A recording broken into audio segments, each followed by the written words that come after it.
This episode of Breaking Down the Ring is brought to you by Chawla Legal Group Estate Planning. Estate planning is for everyone. Whether you're worth $4,000 or $40 million, estate planning can help protect you, your family, and your assets while you're alive and well. Damn. To register for an upcoming workshop today, go to chawlalegal.com/workshops or call 586-273-7157. Again, that's chawlalegal.com/workshops or call 586-273-7157.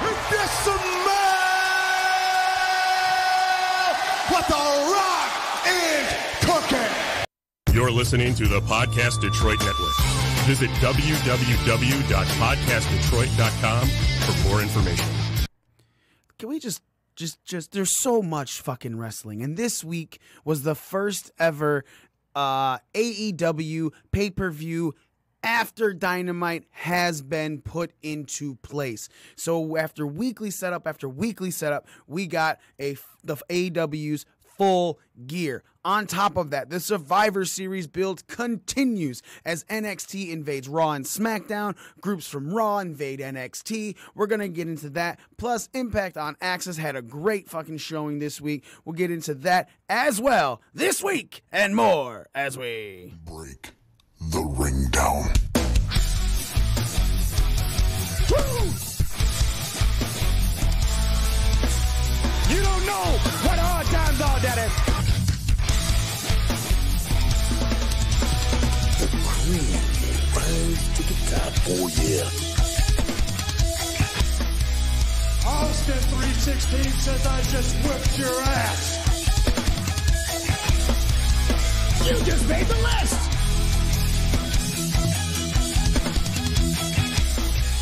This right here is a family. Hey, this is professional wrestler and professional podcaster Colt Boom Boom Cabana. My name is Killer Cross. This is The Smoke Show, Scarlett Bordeaux. What's up, guys? The After Machine, Brian Cage. This is Ryan from Pro Wrestling Tees. Sadly, you are not listening to The Art of Wrestling, but you made a decent choice because you're listening. You are now listening to... And you're listening to Breaking Down the Ring. Breaking Down the Ring. Breaking Down the Ring. Breaking Down the Ring. Breaking Down the Ring. Break it down. Oh, it's true. It's damn true. Ladies and gentlemen, you are listening to the most inappropriate pro wrestling show in the motherfucking world. You're listening to Breaking Down the Ring. We are your ring crew. El whole effing Smitty Nick one tit. And me, the almighty one, your current ring crew champion, Mikey himself. God damn it, midget stripper. Let me live my life as a champion. Go back to your pole. As we mentioned in the beginning build, AEW hosted its first pay-per-view after its weekly television debut on TNT in October. Full Gear was literally last night. Nice little long pay-per-view. I don't think it was a bad long, though. Nope. Just for the simple fact of all the match quality and everything that was getting in there. So we will talk all about some Full Gear. Survivor Series is fucking nuts being built up. It's already looking, just because NXT's involved, there's so much hype around this year's Survivor Series. And before we go into that, make sure you guys go to breakingdownthering.com. You go to breakingdownthering.com, you click the official merchandise, you can get yourself a nice Breaking Down the Ring t-shirt. Our good friend over here, the amazing Nikki One Tit, is debuting, has his shirt. We also have hoodies and shit, motherfuckers. And I can tell you that for a fact, because look, this bitch is comfy. I love it. I just so soft. I'm over it. So go there, breakingdownthering.com. You can also check out all of our social media. If you are not, following our Facebook, if you don't like our Facebook page, you can go to breakingdownthering.com. Right at the top, it's got fucking our Facebook link, our Twitter link, our Instagram link, our YouTube link. You can do all the fucking shit you want. If you're listening live, thank you so much. We're going to be getting into this quite a bit. Man, I'm real fucking excited. So Full Gear happened last night. Quite a few, couple matches went over 20 minutes. One match almost hit 40 minutes. Everything else was hovering around 11 to 12 minutes. The pre-show was Dr. Britt Baker defeating Bea Priestley with that. God damn it, I can't remember what her submission is named now. The Jawbreaker? No, No. It's whatever. She beat her by submission, and then Brandy and Awesome Kong come out and they cut Bea Priestley's hair, and now Awesome Kong has her belt that has pieces of hair on it. So that was cool. Proud and Powerful beat the Young Bucks in the opening contest of Full Gear in a tag team match. We'll get into that. Adam Page then defeated Pac in a very surprising finish, at least for most people. It seemed like Pac was going to be the one. Lockjaw. Thank you, Grant. Lockjaw is Britt's finisher. Seemed like Pac was going to be the one that they were going to kind of push for the next one, but Adam Page has had a victory over Pac, and now Pac is definitely defeated. Shawn Spears with Tully Blanchard beat Joey Janela in a regular singles match. SoCal Uncensored in a 3-way tag team match for the AEW World Tag Team Championships. SoCal Uncensored retained their titles by defeating the Lucha Brothers and Private Party. Then a singles match for the AEW Women's Championship match. The student bested the teacher as Riho defeated Emi Sakura. And then in the match for the AEW World Championship, fucking Cody Rhodes did not become the AEW champion, and Chris Jericho remains the youngest AEW champion in history at a ripe old age of 49, even though he's 48 when he won it. Let's just put it out there. Chris Jericho is still your champion. Le champion. Then the lights went out, and the lights came back on, and all of a sudden, an unsanctioned match randomly broke out. No, it's not random. Jon Moxley and Kenny Omega fought in the unsanctioned lights out match, which was a devastating match. So fucking brutal. Moxley ended up getting the win over Kenny Omega. Looks into the camera, just as the storyline has been playing with them. It's straight up. Moxley looked in the camera and was like, oh, what am I now? Number 4, number 5, talking about, his ranking, because AEW came out with their rankings for every title on Friday, and Mox is number 5 while Kenny was 4. And Mox had been saying it, even to Tony Khan, when this build-up, he's like, you just don't want me to have a win over your boy. That's all it is. I'm going to beat his ass. So what happens to him is all on you. Therefore, Jon Moxley looked in the camera and was like, am I number 4, number 5? Doesn't matter. Fuck you. That's what matters. Double fingers to the camera. Like, God damn it, Moxley. So let's go into this, and we're actually going to start off. I am going to say that I have been very fucking critical of AEW and the referees. I've been upset about Spot Fest matches and things like that. Bryce came out and he did an interview with Sports Illustrated, and he said, we know about this. There's a lot of talk about this. We've had some conversations in the back on ways to tighten it up, make it a little bit better, so it's easier to follow. Especially because, look, man, if now you're giving us your top 5 every fucking week, you need to fucking follow some shit. I can't believe the dude's a number 4 when they're fucking winning matches with no probable cause. Like, this should have been out. This guy should have been out, So in the Young Bucks match, fans got on the ref real early because he tagged the foot. And they're like, that's not a tag. You got to tag hands. And I'm like, how many fucking times does someone smack someone's back? Right. And they're in, right? Ref, you suck. Ref, you suck chance. And I was like, holy shit. Crowd turned. The crowd turned on these refs. They really need to tighten ship. But at the same time, that was not the high spot fest match that the Bucks have been putting on left and right since AEW has started. No, there was a lot of storytelling in that match, as well as Nick Jackson kicking the post and selling that the entire time to the point where they couldn't do the Meltzer driver because he fell out after trying to do the springboard off the top ropes. Yep. So I want to say, look, I'll give you all the shit in the world about stuff, but I'm going to praise the fuck out of you when you go above and beyond. And that match was there were spots, but it was a very well story-told match. Well balanced. Yes, you know what I'm saying? Which is what you should do. You keep the crowd in, but make it make sense. Yeah. So I was watching this. I enjoyed it. Especially, I really enjoyed that the fucking fans turned. And then I really enjoyed that the match got progressively better as that happened. Nick, you're watching this match. What were your feelings, man?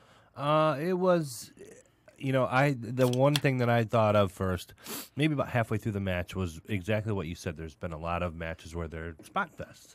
But that match, the tempo was slowed down a little bit.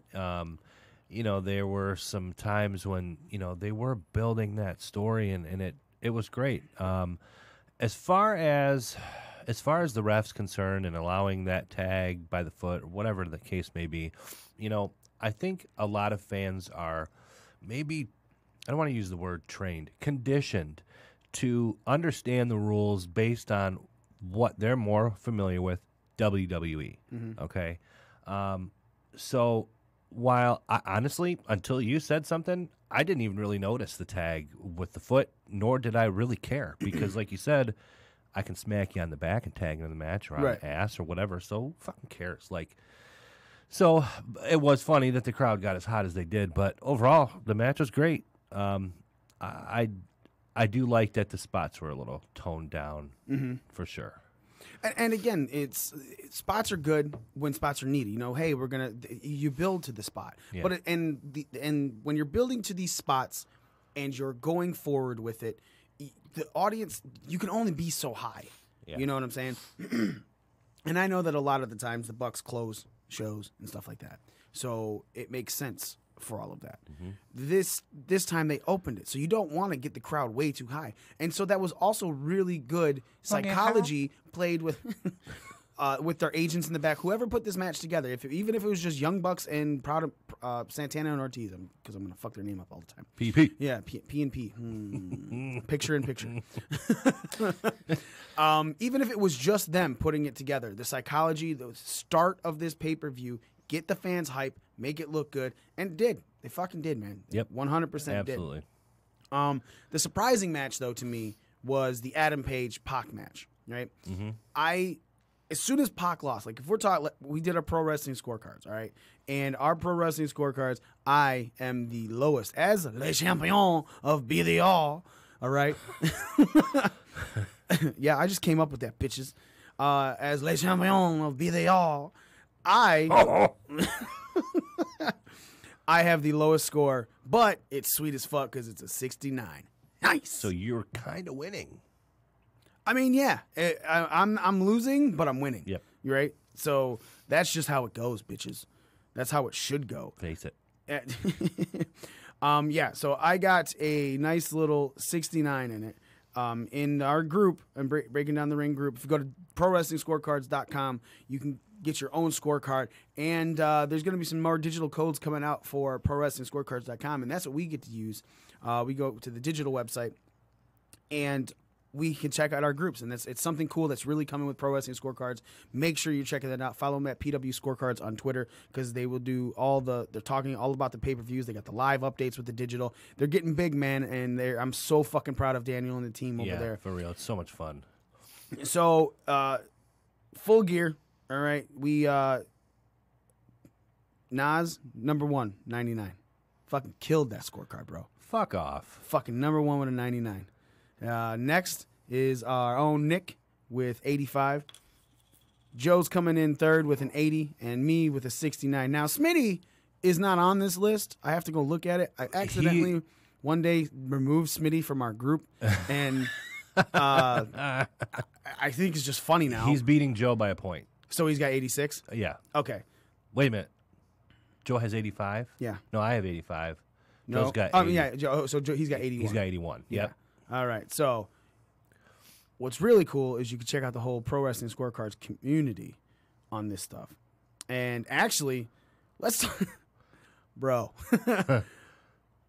Nas is beating everyone. There isn't a single person that has more points than Nas on the Pro Wrestling Scorecards community. As a matter of fact, it's him at 99, fucking Dez from PWS, 96, and then Daniel's got a 93. Wow. Fucking Nas is shitting on everybody. First scorecard in, this motherfucker we bring. Damn. He makes Z look stupid. He's come to fuck shit right. up. Remember, Z just sucked all the time. And bad. Nas is like, I got the whole fucking community. Yep. I'm teabagging them all, bitch. Game changer. I'm sorry, Dez. You're getting the first teabag from Nas. At least it's a mass teabag. So group bagging. Right. And then, but right under it, boom, fucking Daniel catching that bag. They're gonna listen to this later and be like, "What the fuck?" So Smitty is in at number 12, and you're right, he does have 81 points. Joe is 14, and I'm number 20. I'm in the top 20 with that 69. I mean, bro, 69. right? I mean, I'm getting all the bags. Yep. I'm getting 19 bags ahead of me, but whatever. Look, so we're saying go to ProWrestlingScorecards.com. But yeah, Nas is kicking fucking ass with that 99. He really called it, man. You can't even be mad at it. You're pulling up a 99. That's great. But there's still 2 more pay-per-views this month. I can catch up. We can play catch up on. So yes, the surprising one to me was Pac losing to Adam Page. Me too. The minute that happened, though, so I picked my scorecard as in I thought Cody was winning that title. Really? Yes, because when you come out and you say, I'll never challenge for it again. Yeah, right? I get it. My thought process then went to, all right, Cody's going to take this title. And then the next person to face him is Pac, because it makes sense. Pac is your number one contender. It was like Cody, then Pac, right? And it was like Cody, Pac, Page, Omega, and Moxley. Yeah. Right? I believe that was their top 5, and obviously Cody was the one fighting for the belt this time. But he came out with that fucking spectacular promo on Wednesday where he said, hey, it took me 16 years to go from undesirable to ungoddamn deniable. Like, just goosebumps. Fucking goosebumps, Mr. Rhodes. Runnels. So he comes out with that promo, and my first thought is he's taking this belt. You know, and it changed your mind, didn't it? Right, it did. That promo made me think he was taking the belt, and then it made me think more along storyline. So I picked this long fucking term. So I picked Pac to win because Pac would be the next person to challenge for Cody if Cody's winning. Cody would beat Pac, probably be Pac's first loss. And then some sort of turnabout would happen there, and then MJF would turn. And then MJF and Cody would be going for that title belt because MJF was going to get some sort of, run up the ladder and stuff like that. That's spectacular. I thought that was spectacular booking. You keep MJF teetering throughout the whole thing. Granted, we'll get into it, but as soon as Pac lost, I was like, Cody's not fucking winning that belt. Yeah. There's no reason for him to win that belt. As the face champion, you want him. There's no one that you want to see him beat now because Pac is not going to be your number one. So it looks like Adam Page might be jumping up to number one because Cody lost. They're actually having a rematch too this week on Dynamite. Pac and Page? Yep. Rubber match. Curiouser and curiouser. But, and again, you're right. Seeing as the rankings are going to come out on Friday, we'll see what they're going to do. Yeah. So, Pac losing shocked me. But at the same time, good for Page because Page really wants to be in this title picture. How were your thoughts on that? I was shocked too. I picked Pac to win because I kind of felt like they were going to give, Pac this push as, I know it's still early, but as undefeated and it just, that's the vibe I got. But I really didn't look into the whole Cody promo that he might win or he might lose. I just still stuck with my gut that he was going to lose. But I do like the fact that Page won. I do like Hangman. The match was really good. I liked that, again, it was another well-told story. It was a little longer than 20 minutes, I think. That match went 20. Nope, that match went 18. Okay. 18 and a half minutes. But yeah, it was shocking. I did really expect Pac to win, but I'm not mad about it. I'm mad about my scorecard, but it's still not bad. No. I mean, you're not Nas. Right. Yeah, but then again, if we're going back into hip hop, who is Nas, right? That's right. Who is as good as Nas? Nas one, them top MCs. I don't rule the world. He dropped that ether on you, dog. It's exactly what it is. I just Moro Ronaldo'd, sir. You did. Yeah. That's tough to do. I used a fucking pop culture reference, and I'm proud of myself. Mamma mia! Mia mama. After that, so let's just go into another portion of this that had a great little spot. The three-way tag match, right? Yep. Now, I'm a firm believer in a triple threat tag match means triple threat rules inside, right? As in, all three guys are fighting, and anyone can tag in and out from their team. But they did it in a way how a lot of four-corner matches are done, where it's you tag out to a different team. Any team can tag in off of anything. With this one, it seems more like you should like, why would you tag out? Yeah. You know what I'm saying? Like, why you keep your own guys in. That third team just seems like the oddball out. But it worked. I'm not saying anything was bad because this pay-per-view, top to bottom, had great in-ring work. Yep. It was something that a lot of people are talking about is the best pay-per-view for AEW. Let's actually go into that right now. What do you think? Is this the best pay-per-view outing you have seen from AEW? I would say match quality-wise, yes. But I think it left a little something on the table for me just because my bar is set high after Double or Nothing and All Out. I still think it was really good, but as far as match quality-wise, definitely the best, for sure. Okay, what was lacking for it for you? I don't, you know what, I really can't put my finger on it. Nothing really shocked me, and I think... Not any finger? Well, I'm used to it. Okay. You know? Getting wider. No, nothing really shocked me, and that's okay. I'm not saying it's a bad thing, but, you know, there was something out of their first two pay-per-views that was kind of jaw-dropping or, you know, that you didn't expect.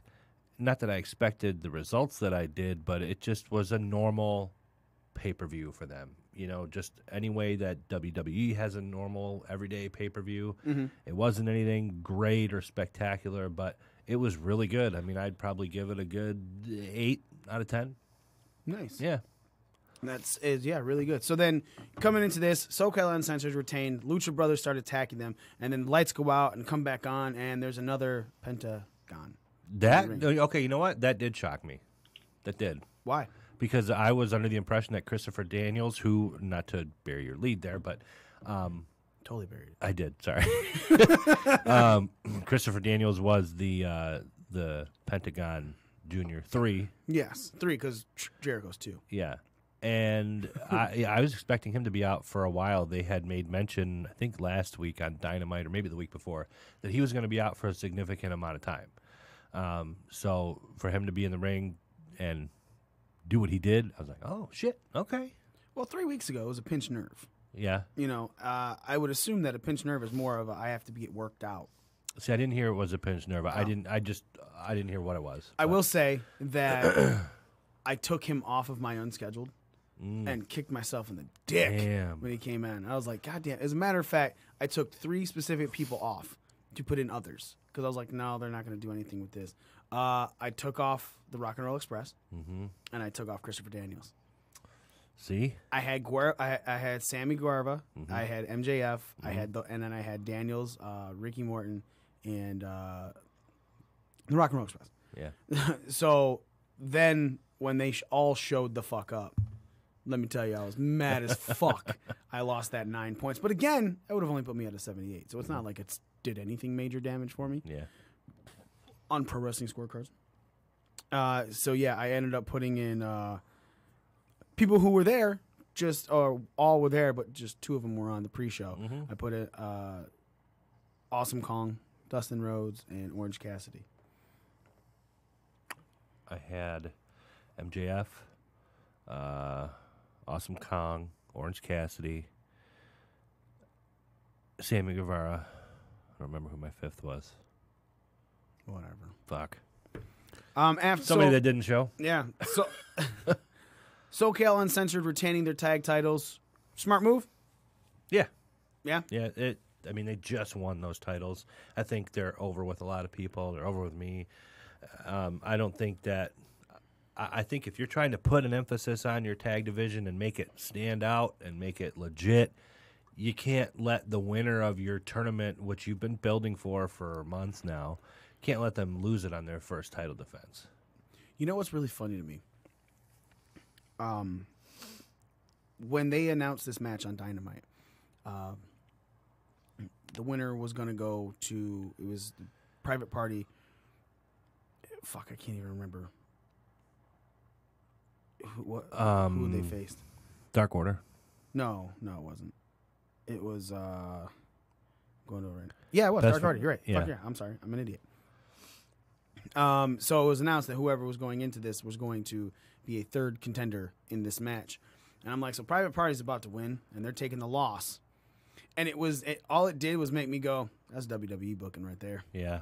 You know, like it's you don't want, and especially now you're gonna if these rules are really gonna kick into place and they're really gonna be wins and losses matter, you're gonna see so many fodder teams, and that sucks that Private Party became fodder for that. Yeah, and that's that's supposed to drink fodder. Yes. Yeah. Fodder drink. Yep, I said fodder. Mm-hmm. I picked Mark Quinn to get pinned, and it was Isaiah Cassidy that got pinned. Yeah, I got that one. So them going into this match. So now I'm questioning because I haven't looked yet, and I guess I could. I will right now. Does that? So do you think it should affect the Lucha Brothers win-loss record, even though they didn't take the pin?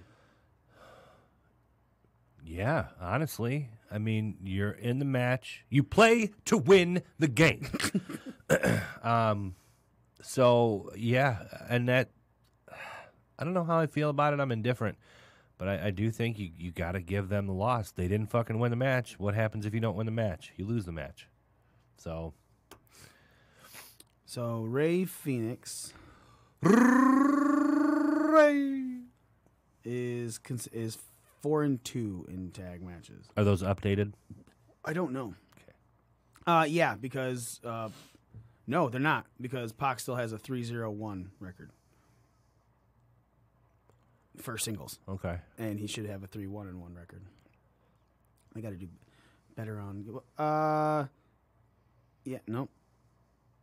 Yeah, it's crazy. Is that right on their website? Yeah, it's right at allelitewrestling.com. You can check out their roster and everything like that. Chris Jericho. Cody Rhodes. Le Champion. Singing that Lion Tamer in at the end of the match. Great back and forth match. Singing that Lion Tamer in deep. Yeah. Cody not tapping out. And MJF throwing in the towel for Cody to lose. Now, before we go into anything else, this whole thing was predicated that if Cody lost this match, he would never again challenge for the AEW World Championship, because that's what he said. He said, you got all these great names in the promo. He goes, and Dusty Rhodes, people, he goes, they're all management, and management holding titles has a stigma to it. I mean, look, we give it the stigma. We talk about how fucking Jeff Jarrett ran TNA kind of badly at the beginning because he just kept giving himself the belt. Mm-hmm. So MJF throws in the towel. Cody doesn't lose. MJF gives up for him, right? Yep. Does that mean Cody still can't vie for the AEW title ever again? No. You think that's the loophole? Yep. I was thinking of it literally before we went on the air, and I was like, you know what? Cody lost the match, but eventually they'll work that back in. They'll work him back into the title picture because, and I think he has to feud with MJF. I think he'd have to beat MJF somewhere, and that would give that statement credibility, because if you just fucking blow MJF, blow him, and Maxwell jobbed Freeman, and you lose to him ever, then what the fuck does it matter if he threw in the towel for you or not? But I agree. I think I agree with that. That's 100% the loophole. I wasn't even thinking of that when it happened. Mm-hmm, me neither. Not when it happened. I'm talking about when the promo happened. Yeah. And I'm like, dude, that's why I was like, he has to win, right? But the great thing is he lost, and because he lost like that, it's that loophole. It is that loophole, and it can get out of that. Now, after that, MJF did an amazing job selling tears, all that stuff. Like, I couldn't take it anymore. Cody was shoving him off and everything like that. And then finally, Cody stood up, put his hand on his shoulder, and then fucking MJF punted Cody in the nuts. Boom. I personally feel this is maybe a little bit too early to pull that trigger. I thought the slow burn for MJF was really good. I would have loved to see I personally would have loved to see a turn more down the line when it was a title affected by it. Like MJF said, I want to be the best in this business. I'm going to be the best in this business. You're standing in my way. But at the same time, I'm not mad about it. Like, it's still a decent time to turn them. Mm-hmm. Do you think that they pulled this too early, or are you like on board with this right now?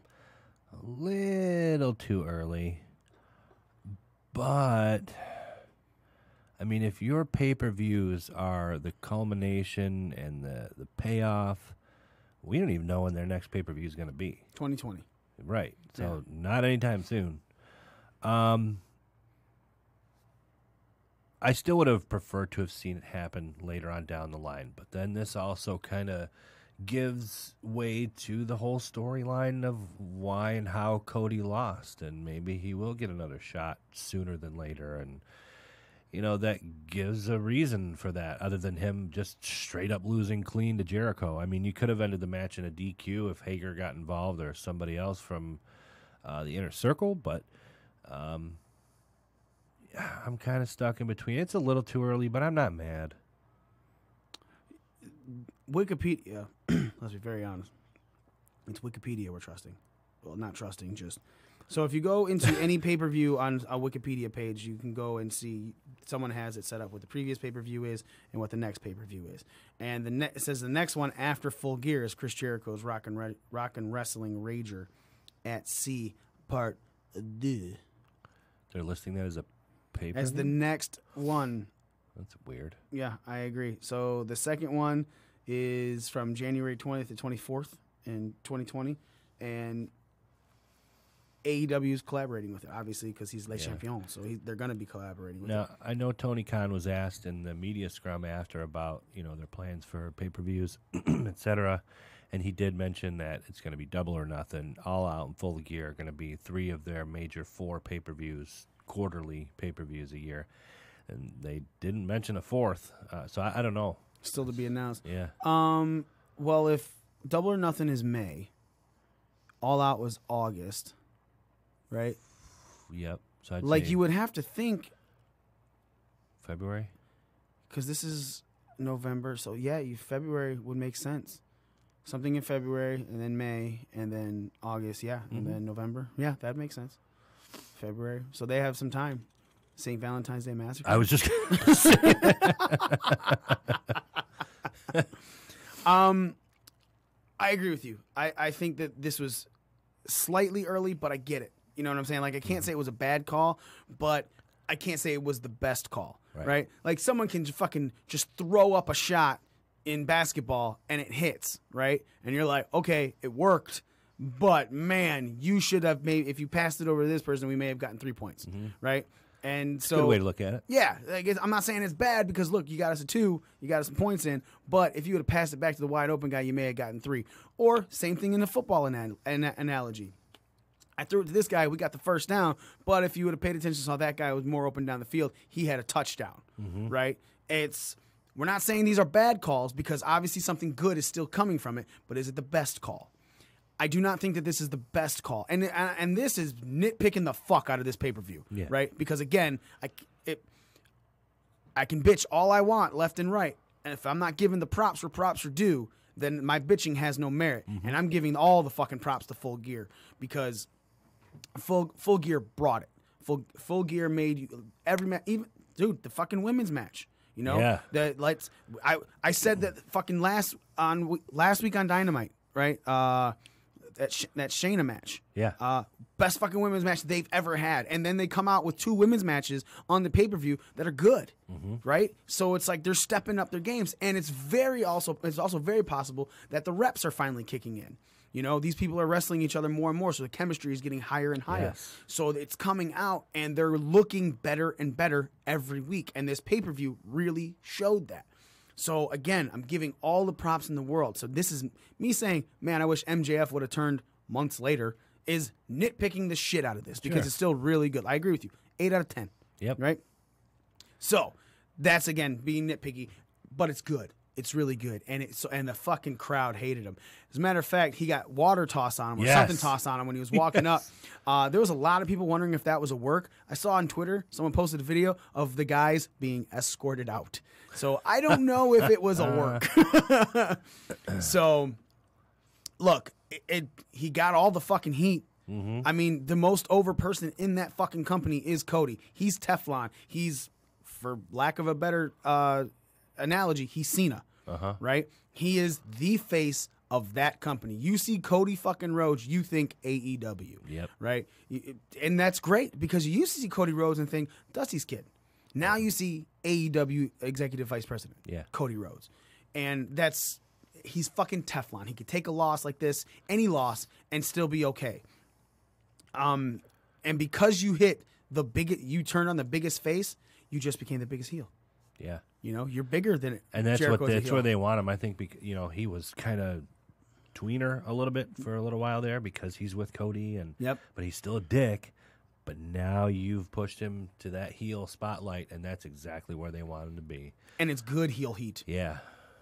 It's legit organic heel heat. Very wonderful. Okay, so the lights out match then after this was the Jon Moxley and Kenny Omega in a real fucking brutal death match. I mean, I'm not going to say they couldn't have used some light tubes, but there was a lot. I mean, fucking him taking the move onto the mousetrap board. Like, holy shit, man. Kenny Omega getting out broken glass, which is a throwback to when Moxley put him through the table. He was trying to gouge his eyes out with that. The barbed wire bat being used, the fucking barbed wire broom being used, to when they're on the ramp and and Kenny has the Bucks bring out a barbed wire trampoline type thing. I guess not so much trampoline because they didn't bounce that much, but it was just so there was a soft landing, and fucking Omega got suplexed through that. You know, well, Moxley fell through it as well. And it was kind of near the end of the match before they go through the stage, and Moxley still can't get Kenny down, and Kenny still can't get Moxley down. Mox comes out, cuts open the bottom of the fucking ring rope, peels the thing back. He just got the wood. He hits, tries to hit a move. He gets reversed and everything like that. Kenny tries to go for the one-winged angel, reverse again, hits into the paradigm shift onto the fucking wood, and boom, Moxley picks up the 1, 2, 3. A lot of fans are divided on this. Really? Yeah. So there's a lot of talk that it was too much, right? Like, this is straight up, like, okay, it's not the blood gore fest that we saw at GCW, right? Like that last match and everything with Effie and Nick Gage, but it was a lot, right? Yeah. And it was something that is more ECW than Attitude Era, right? So obviously there's a real niche fan base for that. Like, there's people like it, but not some people won't like that much. But the ones who do are even go, man, could have went further. You know, like even I just said, you know, could have used some light tubes. Nobody severed their carotid. Right? What the fuck, man? They're fucking not walking away, fucking limping right now. Nobody died. This match did go 40 fucking minutes, though. Jeez. Right? 38 minutes, 45 seconds. The next closest match to that was the 29.5-minute match with Jericho and Cody. This was brutal. It was fun, but it was also painful to watch. When you were watching it, was there a point that made you go, oh, okay, I'm done? No. No? Okay. Nope. Because I'm the same way. I was just like, no, it was really good. Even like, you know, the bat being on his back and him stomping the bat on his back. Like there was like factor when they were getting pulled out of the barbed wire mess. Yeah. You know, the back is, you know, the back of Moxley and Kenny Omega just sticking to some of these barbed wire, just like, ow, man, that's fucking painful, dog. Ew. But never once did I think it was too much. But there are some people who have a problem with it. And I guess my question then becomes, is now a time where AEW should say, okay, we've given you 3 fucking lights out matches, right? One on AEW Dark, one at All Out, and that's the one that it ended up being Omega versus Janela. Was that All Out? That was on Dark. There was Moxley and Janela. Moxley and Janela at Fighter Fest. Yeah. Yeah. Something like that. Yep. Yeah, because Moxley versus Omega was supposed to be All Out, and Mox had to pull out because of the elbow. Yeah. Right. So it was, yeah. All 3 of these matches have either involved Kenny or Mox, right? Which is great because now you're putting Kenny in a different light. Kenny was the guy who had the 6, 8, 12.5 star matches in New Japan because he, doing hour-long matches and stuff. But now you got Kenny fighting, right? Not just doing technical wrestling. So it's really good. I'm liking the difference. Anyone who's watched AEW knows how great Kenny Omega is. The casual fans that are getting into there are just seeing Kenny fight, right? And they're getting a completely different look at Kenny Omega versus what we've known. So when Kenny starts doing those kind of matches again, anyone who does not know about his past are going to go, oh my God, he's doing really well. Like, I really like the way he wrestles. Because he is. He's really good. What do you think was the match of the night on this pay-per-view? Oh, wow. I did really enjoy Hangman and Pac. I enjoyed Mox and Omega. I'm of the crowd that there's never too much violence in a match like that. Now, if you had match after match, unsanctioned, just all night, then that gets old for me. But you just give me a little taste, one match, end of the night, guys like that caliber who can go, and then you see them in a match like that, going, not being restricted or, I mean, that was one of my top matches for sure of the night. I don't think it was too much. I guess I can understand if you're not used to seeing matches like that, if you're not of a crowd that is used to ECW type matches or death matches, I could see how you could think that. I think that it's going to get old if they keep doing this lights out match. You said that's 3 that they've done now. To me, that's enough. Not forever, but they need to give it a little rest. Because too much of a good thing is still too much of a good thing. Yep. I agree with you. I think, those 3 that we've done, and they've gotten brutal and everything like that, but let's get to some old school wrestling. Granted, look, there was still some of that on there. That whole show had flavor for everyone. Mox that's what he made his career on, were those death matches. There's the reason that they showed some of that old footage of him and everything like that. But it doesn't change the fact that, dude, like, even Renee Young, his wife, was on Twitter going, what the fuck? Holy shit. Like, she was like cringing on Twitter. Like, she wasn't tagging anything because, she wasn't trying to put another company over or anything like that.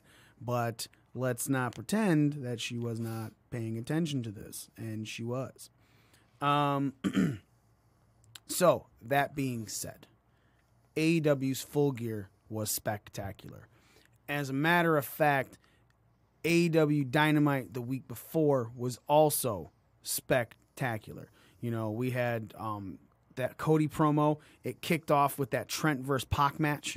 Which, look, man, Trent was great. We don't know what his last name is anymore because for some reason the WWE took it away from him. Even in AEW, Trent lost his name. Yeah. Like, what the hell? WWE is far-reaching with their name stealing. Like, you can't have it anymore. But still, went very long time. Spectacular fucking match to watch. With the exception. You know what I'm talking about. Oh, yeah. Yeah. I totally forgot about that because I was giving it all the praise. At the end of the match, fucking Pac. Say Pac. Because it's not Pac, it's Pac. And it's Pac because Pac is trademarked by some rapper. Apparently, all eyes are on that guy. So you gotta take. So Pac hits the dark arrow. And Bryce, the referee, who said, we're trying to fix everything, goes for the 3 count. 1, 2, pulls it up. It's just 2. All the announcers are like, that was 3, got him on 3. And you're like, wait, why isn't the match over, right? So then Pac puts him in the fucking Rings of Saturn, and Trent passes out, and he's just called out, right? But I'm like, man, yeah, they're right. That should have been, I thought it was a 3 count. So you rewind. And you look and you go, okay, Trent didn't kick out. Why'd the ref stop the count? Yeah. And you rewound again. And you go, okay, maybe it was the other shoulder that was on the other side. No, he didn't move. Trent didn't fucking move. Not an inch. And Bryce fucked up, right? And it just plays into the whole ref problems. But I don't think another problem was on the show after that. I think it was a huge glaring moment, Yes. right? But quickly faded after that Cody promo, which was the next thing to come out. It literally jolted me. I'd like jerked on the couch. I was like, "The fuck was that?" I can't. Did I watch that? What the fuck, man? Yeah, it was. I remember I put into our chat. I was like, starting AEW. Yeah, that's all I said. Yep. Because I wasn't gonna bury anything. I was gonna just show confusion. And then you responded, "Yeah, saw it too. What the fuck?" Yeah. I don't know. So then Cody's promo after that quickly erased the bad taste of that fucked up 3 count. After that, Private Party versus Dark Order. Where obviously Private Party won because they went to AEW Full Gear to be the team that lost. Rio and Shanna versus Jamie Hayter and Emi Sakura. Another great women's match, right? Like it's looking. There's a lot of progress in those women's matches, and I'm really proud of AEW for obviously have to be putting an emphasis on it in the back for these matches to be coming off way better than what we were watching before because it was some sloppy shit. Yes. Brandon Cutler versus Shawn Spears. Shawn Spears got the win on that. And then the main event was Paige and Kenny Omega versus Jericho and Sammy Guevara. And fucking Jericho and Guevara won by Jericho pinning, was it Paige? Paige. Yeah. Yeah. Yep. And then fucking everything fucking broke down. And it was a great finale to kick off to the Full Gear pay-per-view. That being said, there's a lot of talk about the ratings this week. And the reason there's a lot of talk about the ratings this week is because of how much NXT was showing up on SmackDown, how much NXT showed up on Raw. And because we said it last week, that last SmackDown was one of the best SmackDowns in a very, very, very, very, very long time. So everyone expected NXT to possibly jump AEW in the ratings this week. They did not. They did make a significant jump, period. Yeah. Like they went from the 580 last week, the week before. Was it that? Yeah, because AEW is only like 700. Now I have to go dig in. It was the only thing I wasn't able to pull up in time, which is fine. It happens. But they basically, AEW beat them in the ratings by 20,000 people, allegedly. And that we don't even have the DVR numbers with that. We don't know what it is with the DVR numbers. But they did not beat AEW. Is that a loss for NXT to still not beat AEW? Or does it make sense seeing as AEW was going into a pay-per-view? Whew, that's tough. I think it makes sense because this is AEW's first go-home show. And while, yes, NXT had the build from the invasion of SmackDown and some invasions on Raw, and I don't know, you could be looking at a push. I think if it wasn't a go-home show, I think AEW might have still beat them by even a slim margin. Just based on the trends that we've seen so far. It's going to take a little more for NXT. I think in the next couple weeks, I think you're going to see NXT beat AEW. And then it's going to go back and forth on a regular basis, just depending on where the storylines are going, what's on TV that night, who's got a pay-per-view coming up. So you think... So you're saying with a push, yeah, are we going to see NXT top AEW at all before Survivor Series? Yeah, the go home show. Okay. Yep. You think the go home show for NXT? Anything sooner? No, because this next week people are going to tune into AEW to find out what happened with Full Gear and the fallout from that, and then you're going to be moving on from that the following week. That following week will be the go home show for Survivor Series and TakeOver. So, yeah, I think in another week we'll see NXT. And I don't think it'll be by much. But, man, the internet wrestling community is going to shit a brick when they finally do. Told you! Fucking told you! Fucking knew it! Goddamn WWE's the best! KW! So the actual jump in numbers is NXT was 580,000 viewers on October 30th and 813,000 on November 6th, whereas AEW was at 789 on October 30th and 822 this Wednesday. So again, I'm sorry, I said 20,000 viewers. I lied. It was 9,000 viewers. So it's really close. I think NXT, with all of this push, I could see NXT topping them this week. Yeah. I mean, 9,000 people, dude. That's all it is. And that's very, very likely that you see that jump. I personally do not feel that NXT took a loss with this because of the show that they were going up against. And I'm sorry, the minute that Cody promo hit, anybody who is anybody in wrestling switched to AEW. Yeah. Right? I'm not even saying I would love to see the first hour jump off, right, versus the second hour, because that first hour had fucking Cody's promo in it. The second hour had everything that NXT finished with, which, as we're gonna talk about right fucking now, the OC invades NXT right off the bat after the Undisputed Era was on Raw trying to get Seth Rollins, to join the NXT side. But Seth said, I'm not going there unless I'm the champion, so I'm facing Adam Cole. Well, Undisputed Era interfered with that. So Seth Rollins did not win that match. Or he did win that match, but he did not win the NXT championship. So because of that, and because of stuff that was going on when the Undisputed Era was there earlier, OC comes out, and they get into a little bit of a brawl. Dominic Dijakovic and everything come out. So the OC come over and just beat the shit out of Undisputed Era, and then come in and cut a promo. And Ciampa comes out, and Ciampa says, for a while, I've been being asked when I was going to be called up to the main roster. And he goes, well, OC, welcome to the main roster. And I popped hard because I love SmackDown. Even last week's SmackDown was great.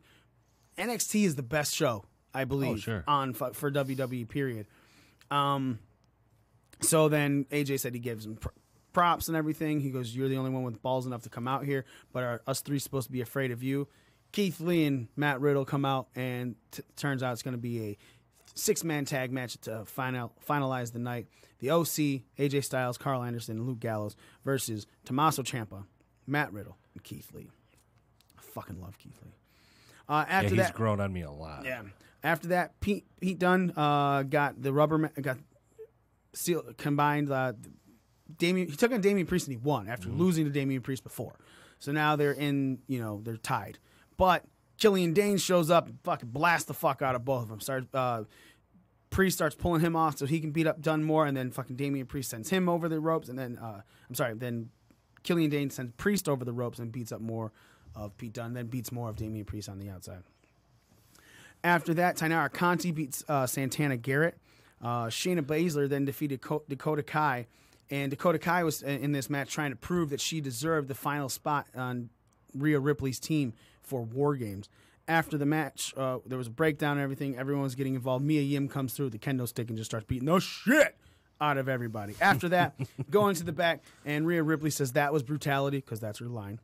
And she announced that Mia Yim is the 4th person on her War Games team. Which, cool.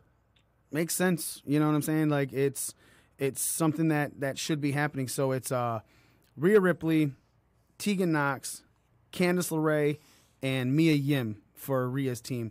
And there's still someone to be announced on Baszler's team, because Baszler is herself, Io Shirai, Bianca Belair. She still has a spot open. Before we go any further, because she announced it and she said, Dakota Kai, I'm sorry, but, so Dakota walked off. Is Dakota Kai being the 4th member of Shayna's team? I kind of get that feeling, because Dakota Kai honestly looked good in that match with Shayna, and usually they don't. Shayna always looks really strong on TV, and she got her ass handed to her just a little bit from time to time, and Dakota Kai has been kind of lackluster, for a better term. but she looked really good, and you kind of got the feeling that, okay, she's going to end up being in this match, and then they were like, goodbye. I think it's a very distinct possibility you could see her turn. Yeah. Yep. I agree. Of course, keeping on with NXT, Angel Garza defeated Tony Nese, and he is now the number one contender to the NXT Cruiserweight Championship, which he will face Lio Rush next week for. After that, Dominik Dijakovic defeated Isaiah Swerve Scott. And then the main event, Tommaso Ciampa, Keith Lee, and Matt Riddle versus the OC ended in a no contest. This no contest no one was mad about. No. No referee stoppage because of anything, but just broke down like crazy. And as there were things going on the outside, Ciampa's about to hit fairy tale ending on AJ Styles, and Balor's music hits. Ciampa's, distracted, and then fucking he gets knocked down by AJ Styles, who stands up and looks at Balor, who's on the outside. AJ throws up the two sweets. Balor does the finger guns, pointing that back, and fucking Mauro Ranallo with a call. Shades of the land of the rising sun. Where have we seen this before?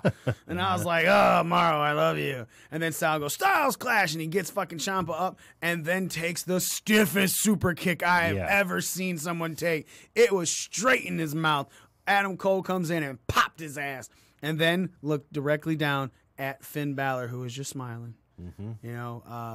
And let's be very honest, if you know the history of these guys, these are all prominent Bullet Club members. They're not going to fucking say it on WWE television. Adam Cole, he wasn't a leader of the Bullet Club. He was just in there because I think technically Kenny was the leader at this time. Because Kenny took it after AJ. So I didn't know Adam Cole was over there. Yeah. Oh, yeah. He was ROH, and he was a prominent member of Bullet Club.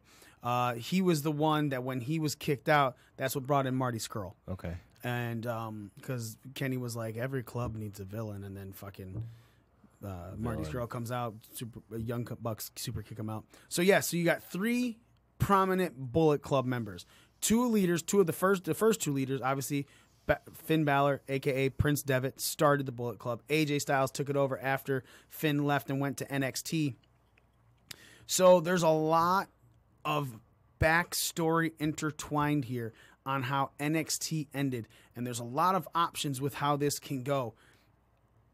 I have to ask you, Nick, before we go into this, obviously we've been putting one against the other every week. What was better, AEW's Dynamite or NXT this week to you? Wow. NXT. Why?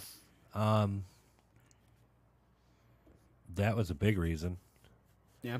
I don't have a huge past with Bullet Club, any of that, the way you guys do. I know of them, and I've seen some of their shit on YouTube, and I know of the legends. But that's really fucking cool that they're finally, and I don't know what's going to happen. I don't know if Finn's going to end up going with one of these two groups, Undisputed Era, maybe being on his own, starting his own. I don't know.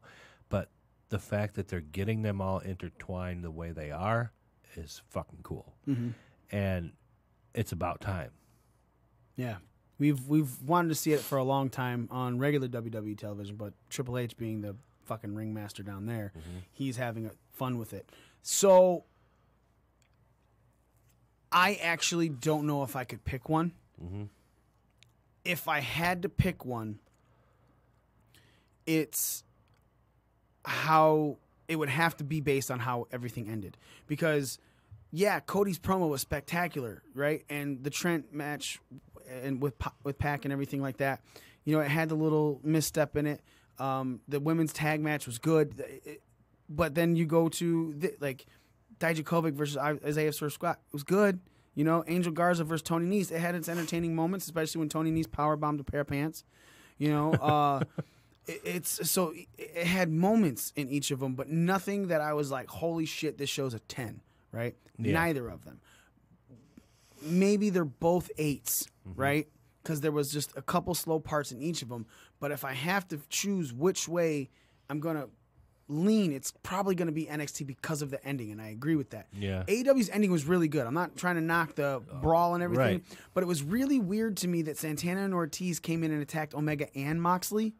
Right? You know, because they're about to go at it, and then Santana and Ortiz come. I'm like, why is Mox being attacked? So then Mox is obviously helping Kenny. And then at the end, they brawl against each other. Yeah. But that little bit of psychology right there kind of fucked me up. Yeah, me right? too. And when that happens in that big brawl, so it takes you out for a second. And you're like, wait, why? Okay, cool. Then it got back into it, and it was really good. But again, there was just that little spot where you're just like, oh, at the end of all of the stuff on NXT, everything was just getting better and better and better, and nothing ever dropped you back down a notch to where you came back to reality. So if 8.01 versus an 8, right? Yeah. You know what I'm saying? Like, it's fucking close. But if a gun to my head, I had to choose, it would be NXT, as great as AEW was. And again, I give credit where credit's due. They're all pulling it off. One thing before you go on that concerns me is with all the things happening at NXT, you have build up for War Games and you're trying to build up for Survivor Series, where it all kind of seems not confusing, but when you compare Santana and Ortiz attacking Moxley and Omega, if they're supposed to be a united front on NXT going into the Survivor Series matches, but also up against each other at War Games, that's kind of blurring that line a little bit too. To an extent, I will say Adam Cole wasn't. He didn't help Ciampa. Yeah. Right. You know what I'm saying? He got his lick back in on AJ Styles, and he stood over Ciampa. Right. So it's still kind of that War Games-esque is still there because they're fighting each other. So he's not like he's helping him, but he's coming out and getting his lick back. And so therefore it's not like he picked him up, right, and started fighting with him against AJ. And that's what it was that threw me off, is because they were going to fight each other, and then they started fighting with each starting to fight together rather than against each other. Yeah. And at least Ciampa was still down. Like, yes, I agree with you, but at the same time, I think it was a way better told because there was no two guys who were supposed to be fighting each other, fighting with each other. True. Very true. Fighting against each other, fighting alongside each other. That's what I've been trying to fucking say. So therefore, to me, it still worked out. I was all right with it. Now, that being said, NXT did something that a lot of people have been hoping for, and confirming what we thought, what we talked about last week. Remember, we were like, Daddy's going to war. It's like, is that another War Games match? Yeah. Well, now it is. It's confirmed. It's another fucking War Games match. Undisputed Era versus Ciampa, Riddle, and Keith Lee, with the fourth person to be announced on Ciampa's team. Give me some people who you think it might be, because let's be honest, we can kind of guarantee Gargano versus Finn Balor, right? So those two people are more than likely out of the War Games match. Who else could be joining that team? I haven't really thought about it. We've got Riddle, Keith Lee, Ciampa. Yep. Dude, I don't know.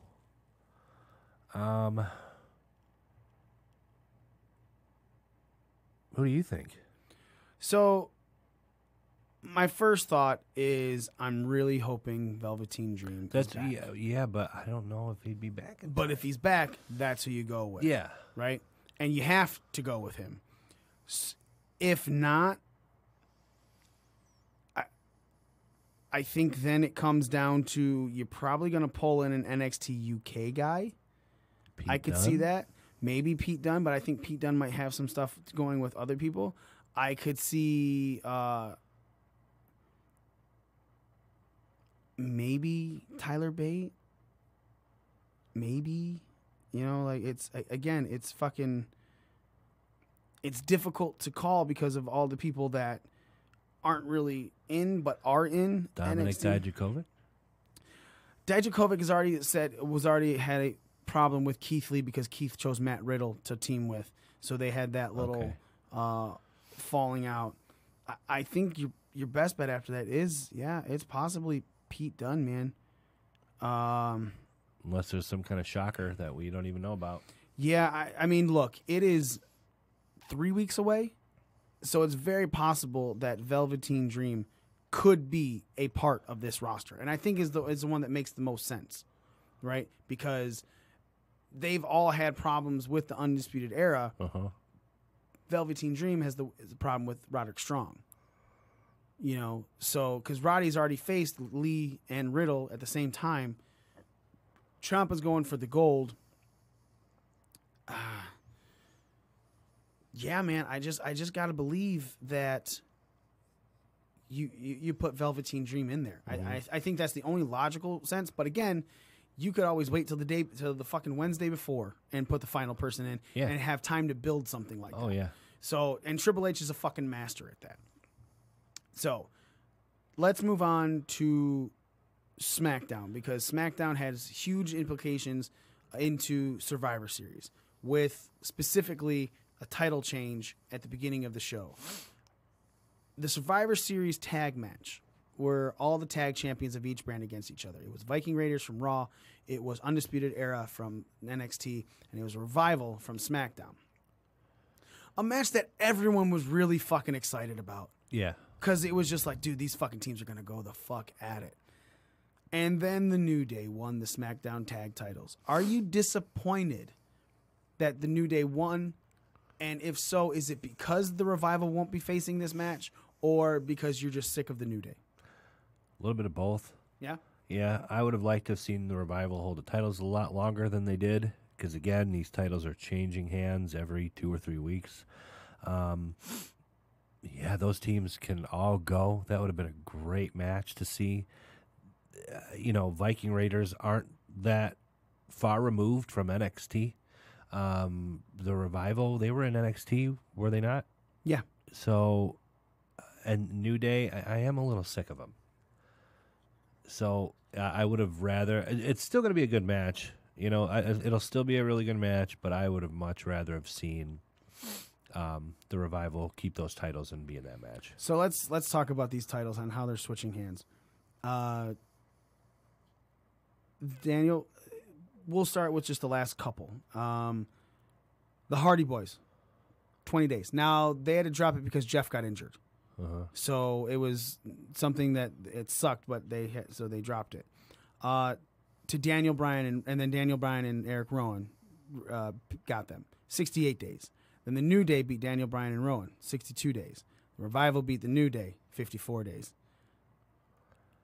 The last time that the titles were longer than that 68-day reign of Bryan and Rowan was the Bar from October 16th, 2018 to January 27th, 2019 at 102 days. New Day had it for 55 days before that. Bludgeon Brothers at 135 before that. The Usos, 182 before that. And then there was a couple quick 20-some days. New Day, Usos, New Day, Usos.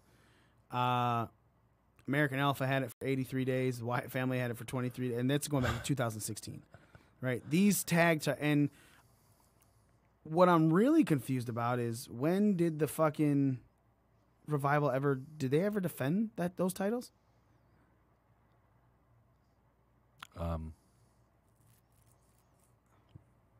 This last run? Yeah.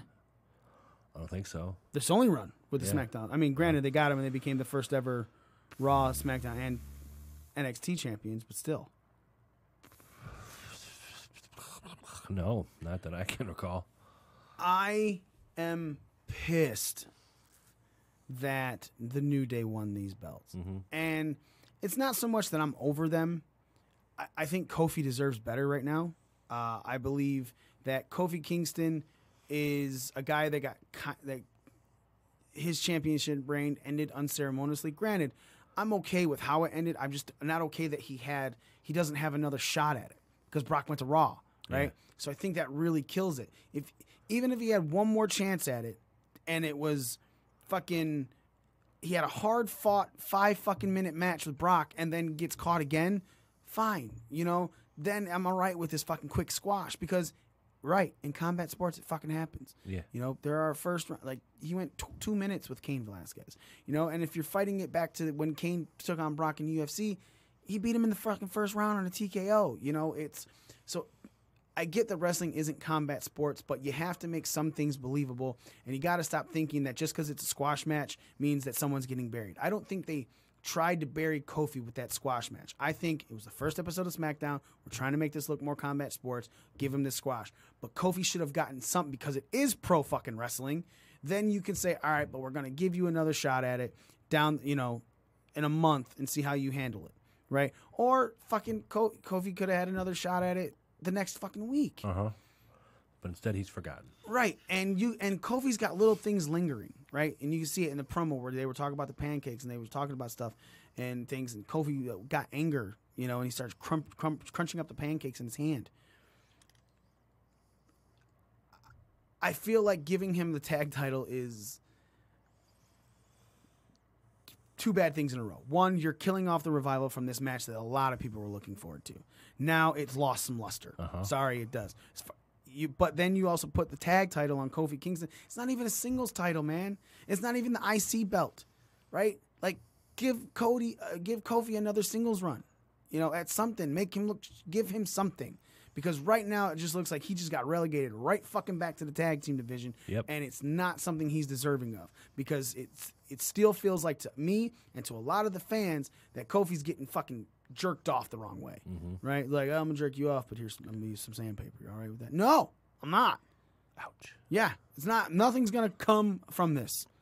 I see what you did there. So, I'm not a fan of them getting the tag titles. I'm more upset that we just lost what could have possibly been a fucking barn burner of a match. And my real problem is because giving those titles to the New Day makes me feel about WWE management like the Lions management organization. Anyone, football fans, if you're from the greater Detroit area, you know that the Lions are the longest running team without a fucking Super Bowl. Why? Because we've never won a Super Bowl. Ever. We've won one playoff game in the last, 15 years? Something like that? I don't know. I don't even want to think about it anymore. But the management's not really doing anything to switch stuff up with bringing in things and making stuff, you know, drafts and stuff like that. It's like, you're just looking at it like, why do you think everyone just loves us? Like, they don't just love us. WWE doing that? Like, do you think that this match is going to get better by putting the New Day in versus the Revival? Like, this match was it was the match to watch, in my personal opinion. Sure, there's Becky, Shayna, and Bayley. Okay, cool. I have no problem watching that go because, you know, you got NXT Legends versus NXT current champ running the fucking place. But that was like 3 different fucking eras of NXT greatness, right? With the Revival from back in the day, the Viking Raiders currently, who were just brought up, to the Undisputed Era running it now. You know, it was like, man, that was going to be such a good fucking match. And it was really funny watching some of the things posted on the internet after Monday when they announced that it was Viking Raiders, Undisputed Era, and Revival. And it was like Raw versus NXT versus SmackDown. Like, I saw a couple people go, I see what you're doing here, WWE. That's not Raw versus NXT versus SmackDown. That's NXT versus NXT versus NXT. Yeah. And it's not anymore. And it was like all the excitement. It's like you got punched in the gut. Is there any type of build that you could see with this that would make you give a shit about it as much as you would have given a shit about it with Revival? Not really. No? Well, because I'm only asking because you said you weren't fully sure into what the Revival's past in NXT was. So it seemed like a great match, obviously, but nothing could make you feel like this is going to be good? No, because just based on the track record of these NXT alum and what NXT was and is, you know it's going to be a good fucking match. Like, you don't even have to tell me about it. Yeah. Not to say that New Day's matches aren't good, They're good, but they're not great. The Revival's really grown on me in the last 6 months. They can work. They can go. They're really good in the ring, and I think the Undisputed era is really good in the ring. I think the Viking Raiders are a lot of fun to watch. So this was a really good, exciting match, if not the most exciting match for me on the card. Mm-hmm. And now the New Day, who I'm quite honestly, I am a little bored of them. I mean, they're good. They're not that good. And I'm just kind of like, oh, it just took the air out of it for me. I am... yeah, I'm not even going to try and go into anything else because I just fully agree with that. That really did hurt my excitement for Survivor Series and quickly took the wind out of SmackDown for me. Only to then be kind of cool again because Imperium showed up and they beat the fuck out of Heavy Machinery, and I was like really cool because it's NXT UK guys. So it's adding more. It's not so Survivor Series is not just regular NXT. It's NXT UK too, which you're putting a combination between all of them. So that was sweet. So who goes over in this tag match? What tag match? In the 3-way tag match. I think it needs to be anybody other than the New Day. I think you see Viking Raiders win it, and I think New Day takes the loss. Now, if New Day takes the loss in this, if Kofi gets pinned, Big E gets pinned, and Undisputed Era does not, I think I'm then okay with it to an extent, because while I would have loved that match with the Revival in it, I would have been like, man, I just feel like NXT's going to lose, right? So now, at least with this one, it makes me feel like SmackDown's going to lose, and I'm all right with that. Yeah. And I'm okay with that because I don't want to see the Undisputed Era hurt. And, yeah, good call. It's just us. I'm okay with that because I don't want to see Undisputed Era hurt, and I don't want to see the Viking Raiders look weak at all. So I think it's a real good combination if the New Day actually loses. So it's the only way it can go. Yeah. Right? They would have to take that loss. Sasha Banks defeated Nikki Cross, and then Baszler comes in and attacks again. I want to say this right now. So you got Imperium that showed up. That's cool. Bringing Shayna Baszler to the United Kingdom is a real rub. They paid, you know what I'm saying? They brought her there and used her as another NXT invasion takeover type thing. And that means a lot to me because it's not a normal it's not the NXT. Like when Imperium showed up, I was like, I get it. Yeah, they're NXT UK. They're supposed to be there. That makes sense. There's not a lot of travel involved. Just drive over. You know, Baszler is your Full Sail. That's Orlando. That's Florida. You flew her to fucking England for this, and that's awesome. Yeah. Right? And I thought that was a great, another huge. We're high on Shayna. Now let me ask you this: who wins that match? That Survivor Series. Give me your prediction right now. Who makes sense to win that match, and who makes sense to lose that match? Bayley is being kind of touted as not mattering. It's tough. It's really tough. And that was my first thought when I saw that match was booked was, man, that's a tough one to call.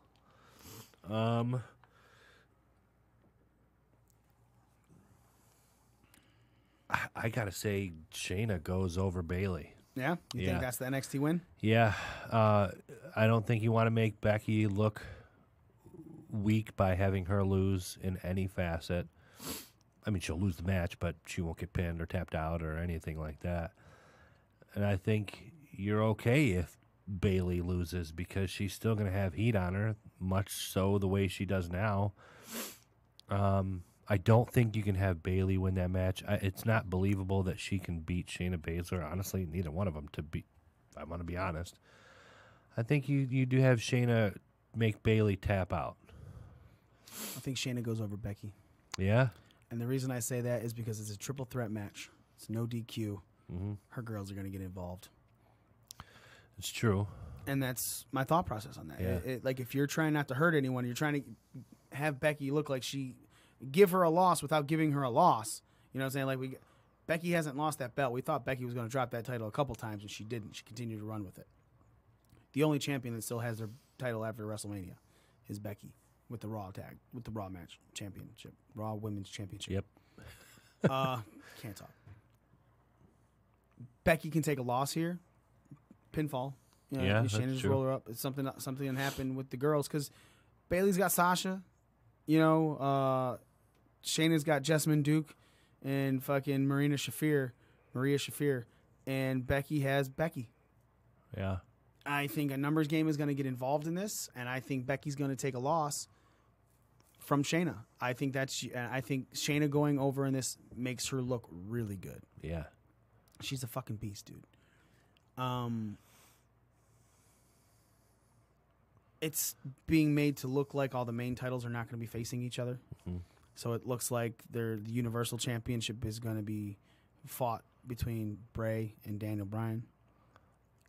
Obviously, Raw announced that it's Rey Mysterio versus Brock Lesnar for the WWE Championship match. Really? Bores you, huh? Nothing, no excitement at all to it? Why? Is it because you just assume that Brock's going to win? Yeah, and Ray doesn't excite me anymore. Really? Yeah, I mean, he still can go in the ring, but I don't know. I'm kind of over his character. Wow. I'm sorry. I just am. I mean, that's fine. It's your opinion. So, and I don't see them taking the title off of Brock anytime soon. So, yeah, it doesn't excite me. I mean, Brock's only had it for 36 days. You know? Yeah. It's not even that long. It's not believable for me that Ray would even stand a chance. I don't think Ray's taking it either. Yeah. I'm excited. I'm excited for the match, though. The match doesn't bore me because Brock Lesnar, some of his best matches were against the smaller guys. Uh-huh. When he was facing Daniel Bryan and AJ Styles, and Ray can go in the ring, I think it's a clash of styles that will be really good. Yeah. You know, which is another reason why I was really mad Brock didn't get a real fucking match with Kofi. Yeah. You know, like I think it would have been a really good fucking match because Brock versus little guys is amazing. Yeah. It's a great storytelling situation with that. So, continuing on, Tyson Fury comes out because he's in England. He's from Manchester, blah, blah, blah. Manchester, England. And says he has unfinished business. And Braun Strowman comes out. And apparently Tyson Fury's unfinished business was to say thank you. Yeah. I didn't get to say thank you, lad. Can't wait to tag with you. Yeah. What? Like, talk about shit not making fucking sense. Yeah. Like, you took a power slam after you beat him at Crown Jewel. And your response is, thanks, man. Appreciate it. Shake your hand. Is anything about that make you go, sweet, can't wait to see him tag? No. No, I think if there would have been some angst between the two and somebody other than the B team came out. Look, the B team coming out, I think, was great. Only because of the mic work. Hey, yeah, we're stupid enough to fight you. That was what? really funny. That's not what he said. He said he means that the B in B team stands for fearless. And you're like, what? The fuck do you talk about with your letters and your words and blah, blah, blah. I'm going to put some shit in your drink. I was like, holy fuck. And then they got their asses whipped, which is fine, but it was great. You needed some fodder to come out, but still kind of get over. And man, when B Team was out there, I was like, I miss these guys. While it was funny, if you're going to hint at any kind of tag match with Braun and Tyson Fury, let's see it then. Let's see what you're talking about. But instead, it was kind of like, hey, here we are, yay! This is me, and we're friends now. Right. Okay. I mean, look, I understand that he has a fight against Wilder, so Yeah. he's not going to do shit until that's done. That's true. Right. But still, it's just blows my mind that they just went to happy go lucky. Yeah. After the match at Crown Jewel. And story closed. Right. So then Carmella and Dana Brooke beat Fire and Desire, and they are now on Sasha Banks' team for Survivor Series. So Sasha Banks, Carmella, and Dana Brooke with another person to be announced. And I guess still... I'll be very honest, man. I mean, look, you're right. They got 3 weeks to fucking build this. But are these Survivor Series matches like this? Is it going to be NXT as well? I don't know. I would hope so. Well, Jesus, fuck, man. That's 15, 12 fucking people, because there's normally 5. So, but they changed it to, yeah, it probably has to be, shouldn't it? 15 women, 15 men. 12, because teams of 4. Well, they were, when they were doing SmackDown versus Raw, it was 5-on-5. Yeah, that's what I'm saying. But when they showed the graphic for the women, yeah, you're right. It was just one more woman to be involved in Sasha Banks' team.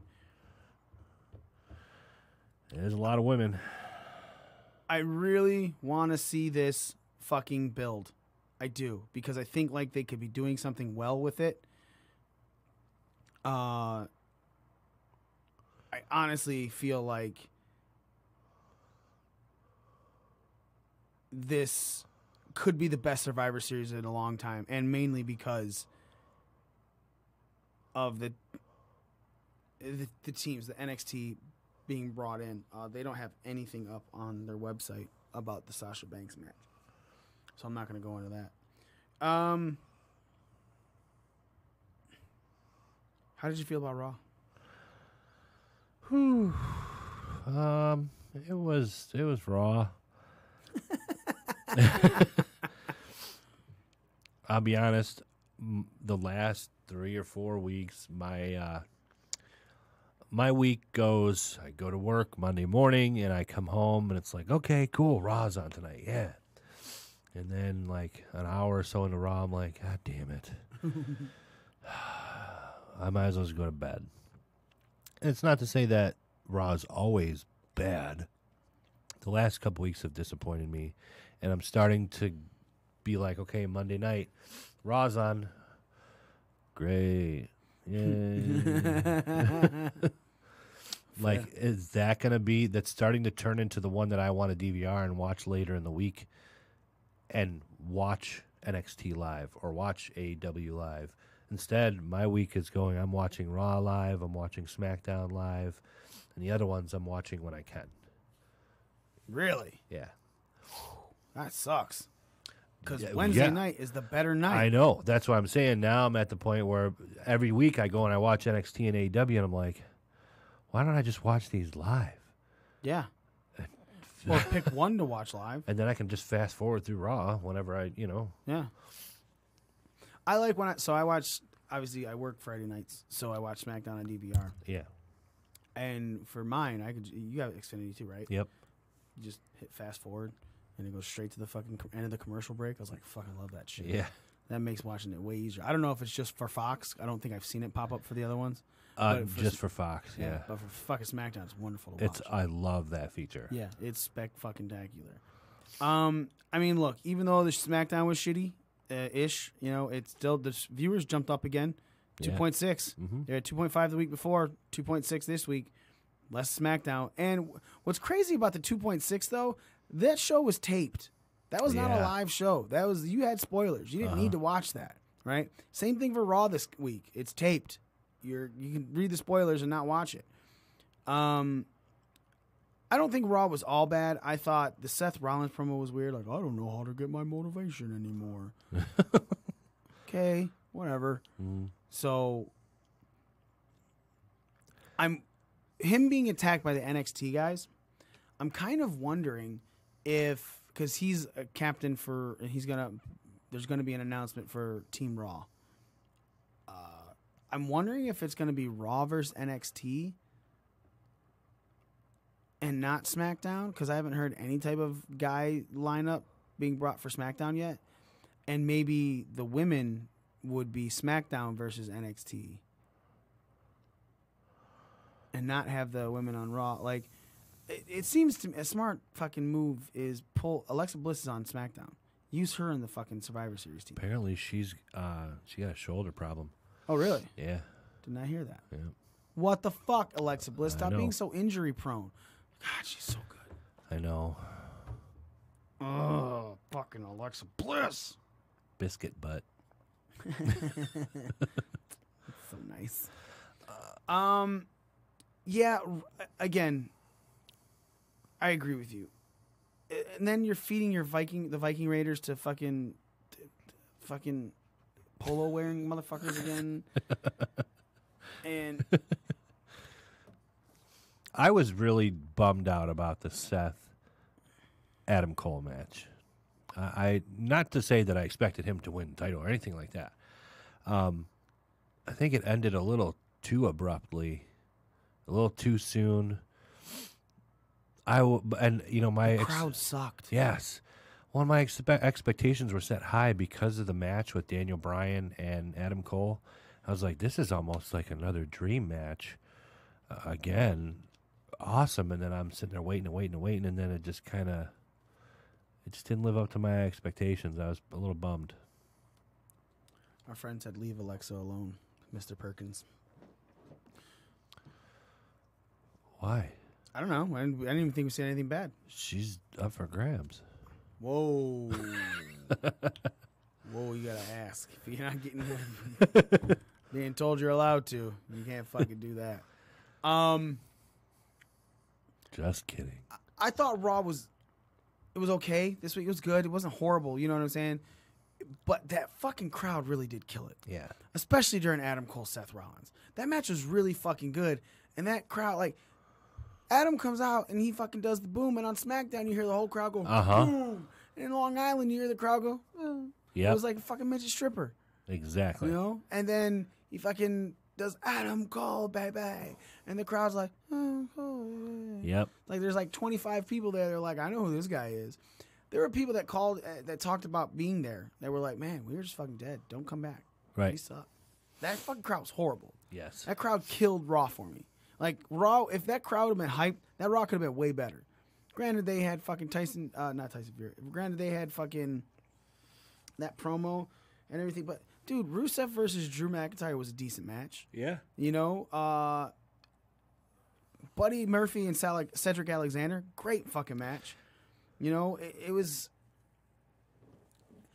That crowd needed to be way more hyped than it fucking was. And because and when you're watching at home and you don't hear shit from the crowd, you kind of lose your interest. Mm-hmm. You know? Especially if something can take your attention away. Like, you have a kid. I have a kid. You look over and talk to the kid, and you have a conversation. And you completely forget Raw's on because you don't hear shit. Right. You just hear bumping and moving around. You don't hear, holy shit, or, you know, or like the crowd, oh. You know. The announcers aren't into it. Right. It's... Yep. I do like how they did what they did with Brock. I wish it would have went a little bit longer. Yeah. You know, Brock looking for him and everything, and attacking Dio Madden and hitting him on the table. It was really good. Like, it showed how tall Dio was because he was fucking stood up and he's like, "Hello." Yeah. You know, it's like, you're even a lower bar than me. Yeah. I didn't expect that. Yeah, Dio's tall, and I like that. But again, it was just. Like, I wish that would have lasted a little bit longer into the show, too. Yeah. Like, that seemed like it's such a quick fucking ending. Yeah, it was, like, just after 9 o'clock when that ended, yeah, I think. Like, it was weird to me, man. It was fucking weird. I want to talk a little bit about Impact on Access. I was able to finally sit down and watch the whole fucking thing. And... it was Sami Callihan's championship celebration. He started walking around, drinking beer and everything because bubbly is for pussies. Bubbly's for bitches, Sami Callihan said. It started off with Moose versus Willie Mack.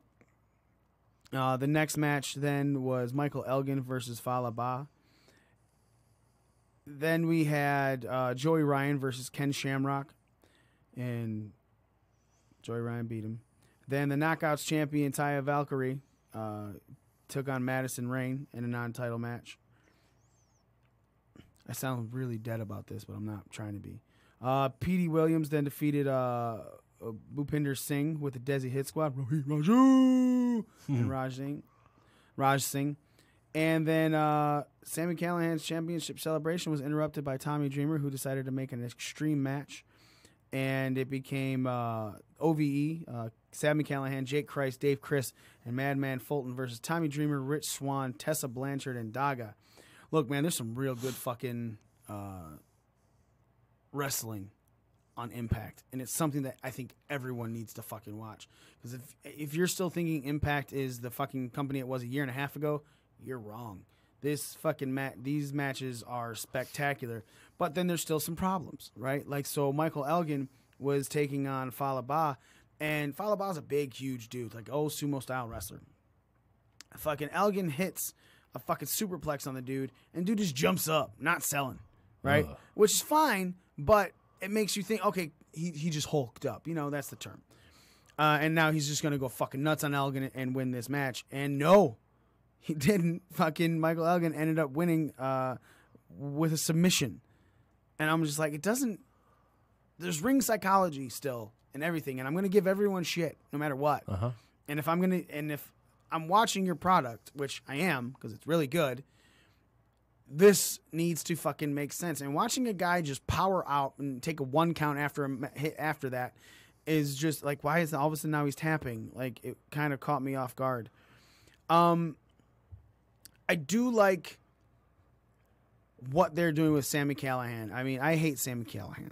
I've hated Sami Callihan. Sami Callihan, to me, sucks because he's from Ohio. That's really it. It's like the only fucking reason. Fuck Ohio, right? I'm a Michigan guy. Fuck you, Sami Callihan. No, Sami Callihan's really fucking good, and his promos are spectacular, and the way he wrestles is really good in the ring. The final match where they had all that together, it was great. It was a good, very well put together match. Rich Swann, Tommy Dreamer, Tessa Blanchard, and Daggett, they won.